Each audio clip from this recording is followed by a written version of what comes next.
Arrears ఇవన్నీ కూడా ఉన్నాయి.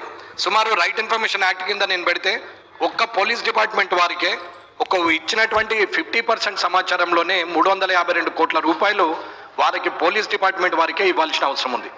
ఇవాళ ఉద్యోగస్తులందరికీ కూడా పేమెంట్ ఇవ్వమనంటే గతంలో మొన్న ఒక 4-5 రోజుల కింద ముఖ్యమంత్రి గారు ఒక సమావేశంలో ఏం మాట్లాడారంటే ఇచ్చే పరిస్థితి లేదు ప్రభుత్వానికి, ఇంకా సమయం పడుతుంది, మీరు ధర్నాలు కానీ స్ట్రైకులు కానీ చేయకుండా ఓవర్ టైం వర్క్ చేయండి, అవసరం పడితే ఇంకో 3-4 గంటలు లెక్క పని చేయండి అని చెప్పి ఉద్యోగస్తులకు చెప్పడం జరిగింది. నిజంగా ఒకవేళ అలా చేస్తే సంతోషమే, కానీ ఉద్యోగస్తులకు రావాల్సిన వారి బెనిఫిట్స్ కానీ రిటైర్మెంట్ అయిన వాళ్ళు సంవత్సరం అయినా ఇప్పటి వరకు ₹1 కూడా రిటైర్మెంట్ అయిన వాళ్ళకి చెందలేదు. ఇప్పటి వరకు కూడా అదే సమస్య కంటిన్యూ అవుతున్నది. ప్రతి నెల 100 మంది రిటైర్ అవుతా ఉన్నారు.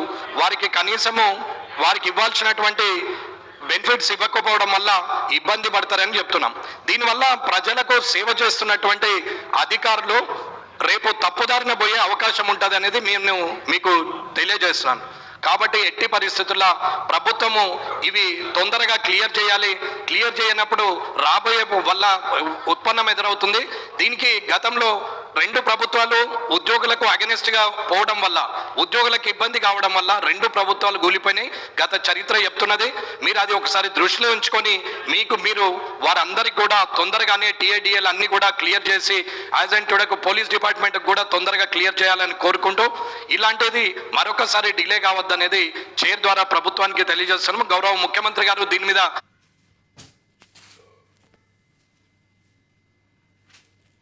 సరైన నిర్ణయం తీసుకోవాలి. పేపర్ యాడ్స్ కానీ మీ వివిధ కార్యక్రమాలు కానీ ఇవన్నీ చేస్తున్నటువంటి ప్రభుత్వము కొన్ని కోట్ల రూపాయలు ఖర్చు పెట్టి ప్రభుత్వం చేస్తున్నది. కానీ ఉద్యోగస్తులకు ఇవ్వకపోవడం వల్ల ఉద్యోగస్తులు ఆలోచన ఇబ్బందికరంగా మారినప్పుడు ప్రజలకు సేవ చేసే పరిస్థితి తప్పుతుంది, ప్రజలకు ఇబ్బంది మొదలవుతుంది. కాబట్టి ఖచ్చితంగా ఉద్యోగస్తులకు తొందరగా ఇవన్నీ ఇవ్వాలని ప్రభుత్వాన్ని కోరుతున్నాం. మంత్రి గారు. అధ్యక్ష, గౌరవ బీజేపీ సభ్యులు చెప్పిన వివరాలన్నీ కూడా నోట్ చేసుకోవడం జరిగింది. శ్రీ మొహమ్మద్ ముబీన్.